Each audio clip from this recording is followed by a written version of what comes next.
Now, regarding Greece, there have been a number of protests and clashes between locals on the Aegean islands of Lesbos and Chios with Greek police who have been sent as reinforcements from Athens to quell opposition to plans to build refugee centers on these islands.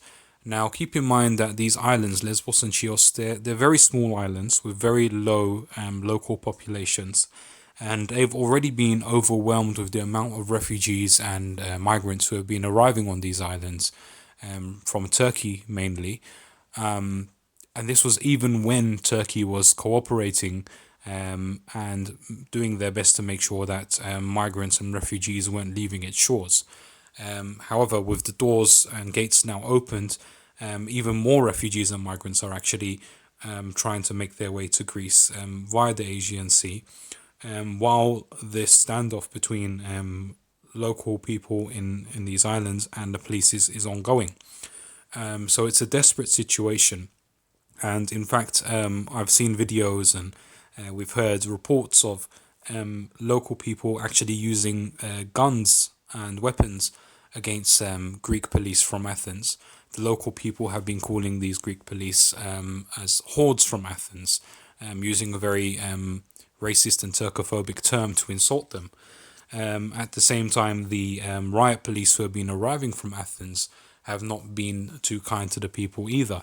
They've been calling them Turkish seeds, another Turkophobic and racist insult to these island people, referring to them as Greeks who were originally Turks. That's what's actually implied there, but it's implied as an insult. So there have been a number of violent clashes. And in fact, some Greek police who had been sent to the islands, they were staying in hotels. And their hotels were attacked. Some of them were actually dragged out by locals and beaten. So they moved out of the hotels and they moved into army barracks on the islands where they believed it would be a lot safer for them to stay. And the local people also attacked these army barracks as well. They even set fire to the entrance of one of them. So it's been a very tense situation on the islands, and in fact, even the local mayors and community leaders, religious leaders, have been expressing support for the locals against the authorities and police from Athens. And even the left wing of Greece, Syriza, under former Prime Minister Alexis Tsipras, have been expressing support for the local people, which they argue have been ignored by the current government of Greece. And the current government of Greece has actually been ignoring these people. These people have been long saying that they're overwhelmed. They can no longer take any more migrants and refugees. They cannot host refugee centers, and they've been calling for the governments in Athens to actually take responsibility to move some of these refugees to mainland Greece, and maybe even work with the European Union in order to spread them out across other European Union countries, which would be fair. However, the authorities in Athens prefer to keep these refugees and migrants on these islands, which they have very low populations, and even though they may elect local officials and MPs who are against the current government, their population and their numbers are, quite frankly, not enough to make a major change in Greece as a whole. If these refugees and migrants were to start moving into mainland Greece, and particularly start making their way to Athens, where the majority of Greece's population lives, I think that's about 11 million people roughly in Athens. I'm not too sure about the numbers, to be honest, but the majority of Greek people do live in Athens. Perhaps not quite as high as I thought. But if these refugees and migrants were to start making their way there, it could actually incite people against the government to the point that they will start voting for far right parties such as Golden Dawn, and it would basically oust the current establishment. So that's the worry of Athens there regarding these refugees and migrants. But the situation on the islands is very tense, and by Turkey opening these gates and allowing refugees and migrants to actually make their way to these islands in huge numbers, it's only going to increase the instability and chaos in Greece, and it's going to make Greece appear to be not a very attractive partner to work with in the Eastern Mediterranean. And I believe that is actually Turkey's intention there, because Turkey wants to be the dominant figure in the Eastern Mediterranean. Turkey wants to be seen as the stable ally in the Eastern Mediterranean and not Greece. And Greece is actually not receiving a lot of the international support that it's actually expecting to help deal with this crisis.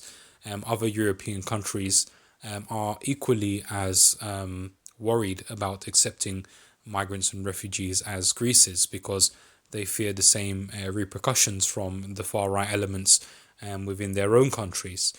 And we've seen in Cyprus, quite surprisingly, the Greek Cypriot leader Nikos Anastasiadis, he all of a sudden very very one-sidedly, sorry for my stutter there, he decided to shut down the border crossings between North Cyprus, the Turkish Cypriot-controlled North Cyprus, and the Greek Cypriot-controlled South Cyprus. He did not even consult the Turkish Cypriot leader Mustafa Akıncı on this. Mustafa Akıncı himself, despite being a pro-peace president and enjoying good relations with Anastasiades, by the latter's own admission, was not happy with this decision. Now, obviously, the reason for closing these crossings was not, the reason given at least, was not because of refugees and migrants. Cyprus does not have so much of a problem in that regard. The official reason given is actually the spread to prevent the spread of the coronavirus, even though, as far as I'm aware, there are no officially confirmed cases of the coronavirus in Cyprus, either north or south. In fact, the reason that the Greek Cypriot president gave was that there were 3,000 Iranian students in North Cyprus, and Iran is a country that is heavily affected by the coronavirus. So they worry that the coronavirus could spread in North Cyprus first and then make its way over to the south. So that's the reason given, and it could be, you could argue it's a fair reason.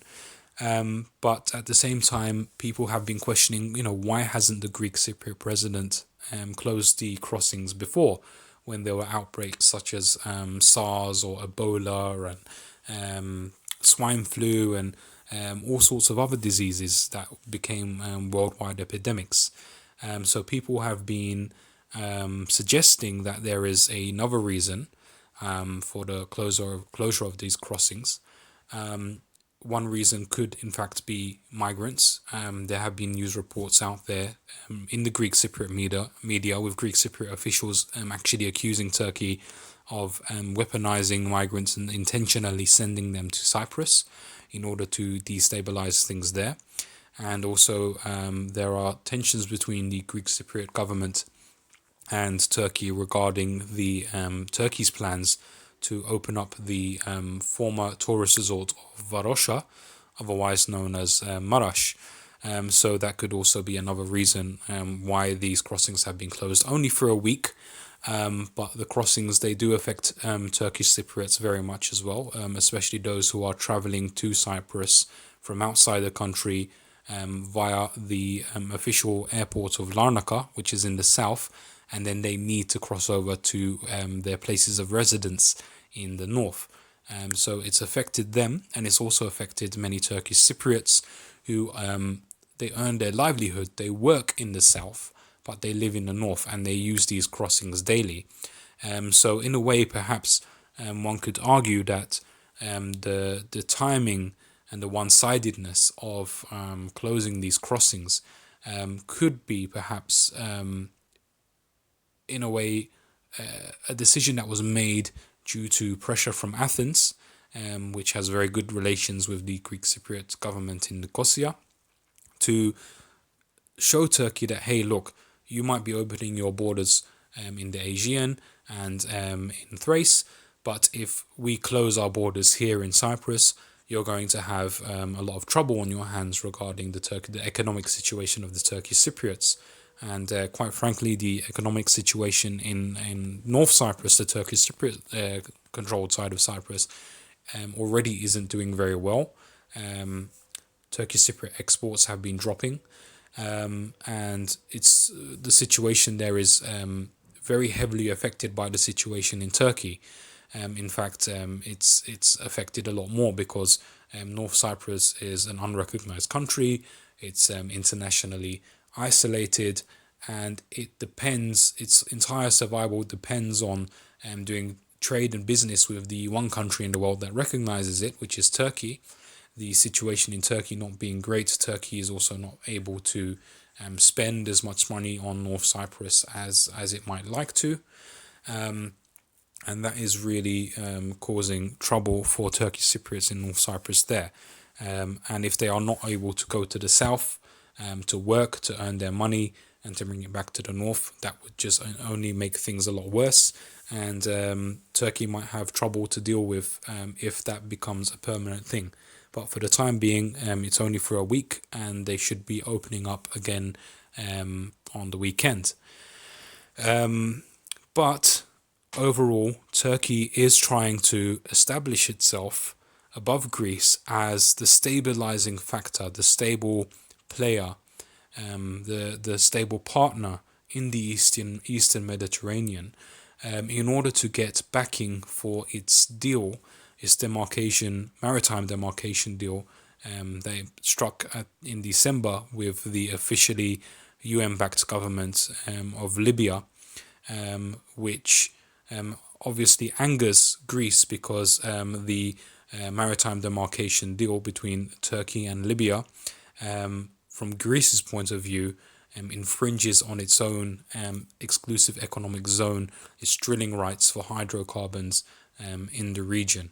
And I spoke more about that in last month's podcast. If you would like more information, then please refer to last month's podcast via my social media channels or Radio East Med's YouTube channel.